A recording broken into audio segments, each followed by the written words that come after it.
Iranian leaders issued strident calls on Friday for revenge against the United States after the killing of Major General Qasem Soleimani in an overnight airstrike at the Baghdad airport. The strike spurred mass displays of public mourning by Iran and its network of allies across the Middle East.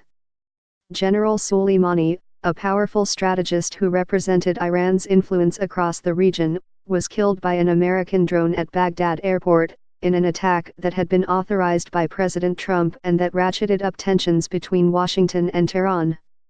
The death threatened to tip the country's shadow conflict with the United States and its partners across the region into a new war. General Soleimani was the head of the powerful Quds Force of the Islamic Revolutionary Guards Corps and the architect of nearly every significant operation by Iranian intelligence and military forces over the past 2 decades.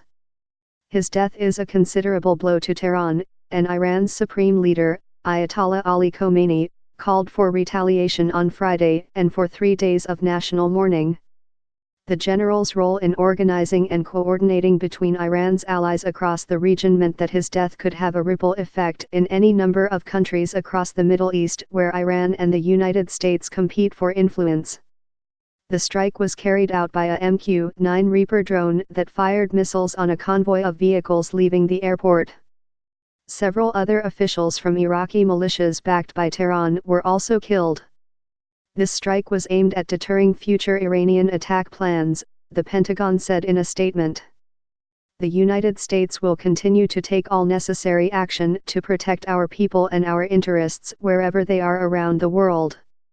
The United States has long been at odds with Iran over its nuclear program and influence in Iraq and other countries in the region. Those tensions have surged under Mr. Trump after he abruptly pulled the United States out of a landmark 2015 nuclear deal and reintroduced punishing sanctions against Tehran. The strike on Friday was the latest escalation between the two nations after a rocket attack on an Iraqi military base, believed to have been carried out by an Iran-backed militia, killed an American contractor in December. The United States hit back with airstrikes on an Iranian-backed militia that killed 24 and prompted outrage among some who saw that attack as a violation of Iraqi sovereignty. Iraqis lashed out at the United States, breaking into its embassy compound on Tuesday and setting fires inside the area. The breach prompted Mr. Trump to order roughly 750 additional American troops to be deployed to the region. In Iraq, the strike appeared likely to accelerate calls for the departure of American troops. Along with General Soleimani, the strike killed Abu Mahdi al-Mohandes, the leader of a powerful militia that is backed by Iran but technically under the umbrella of the Iraqi military. Prime Minister Adel Abdul Mahdi of Iraq praised Mr. al-Mohandes and General Soleimani as heroes in the fight against the Islamic State and condemned their killing as a brazen violation of Iraq's sovereignty and a blatant attack on the nation's dignity. Iraq's parliament plans to convene an emergency session on Saturday to address the strike, which could accelerate calls to push United States forces from the country. The State Department urged American citizens to leave Iraq immediately following the strike that killed General Soleimani in Baghdad, citing heightened tensions, and officials were braced for potential retaliatory attacks. Oil prices jumped on Friday after the news of the general's death. The price of Brent oil, the international benchmark, surged in the early hours of Hong Kong, trading to nearly $70 a barrel, an increase of $3. The immediate increase in the price of oil was among the largest since an attack on a critical Saudi oil installation in September that temporarily knocked out 5% of the world's oil supply. By 11 a.m. in London, the price of Brent crude oil was at a 3-month high of $69.20 a barrel. International oil companies based in the southeastern Iraqi city of Basra have begun evacuating American employees, according to Al Arabiya news outlet. As the leader of the Quds Force of the Islamic Revolutionary Guards Corps, which leads Iran's operations abroad, General Soleimani was the country's top security and intelligence commander. A senior military figure with considerable powers, General Soleimani, who was 62, was behind nearly all military and intelligence operations orchestrated by Iran in the past 2 decades. he directed Iran-backed militias in the fight against the Islamic State. American officials had also accused him of causing the deaths of hundreds of soldiers during the Iraq War, and he was believed to have played a central role in orchestrating Iran's support for the government of President Bashar al-Assad in Syria. Lately, officials in the Trump administration had claimed that he fueled anger against the American presence in Iraq that culminated in the attack on the United States Embassy in Baghdad this week. In Iran, General Soleimani, a respected political figure among hardliners and close to the supreme leader, Ayatollah Ali Khomeini.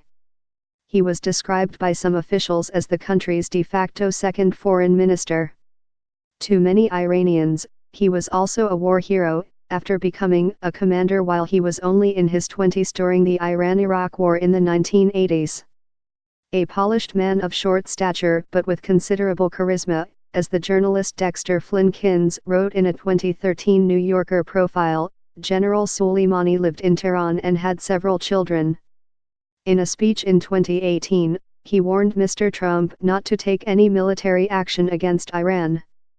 "We are near you, where you can't even imagine," the general said at the time, according to Iranian news agencies. "Come. We are ready. If you begin the war, we will end the war." On Friday, Iran's supreme leader, Ayatollah Ali Khomeini, on Friday appointed General Soleimani's deputy, Brigadier General Ismail Qani, as the new leader for the Quds Force.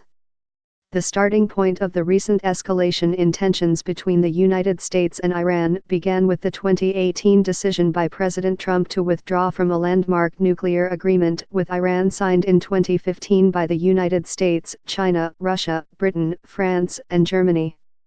Many experts said on Friday that any new negotiations to save the nuclear deal, known as the Joint Comprehensive Plan of Action, were now unlikely.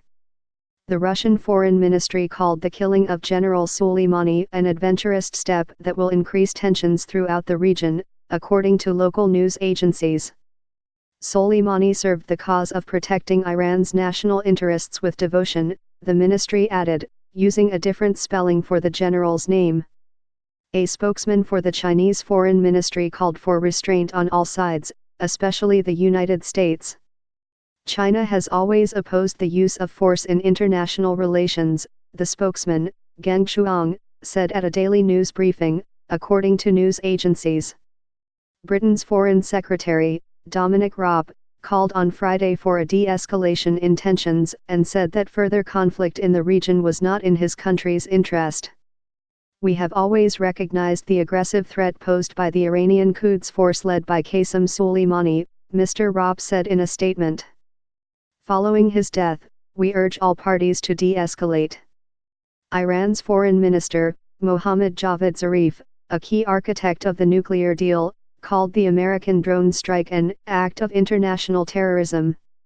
In France, President Emmanuel Macron had yet to react, but the country's junior minister for European Affairs, Amélie de Montchalin, said that she would soon consult with countries in the region.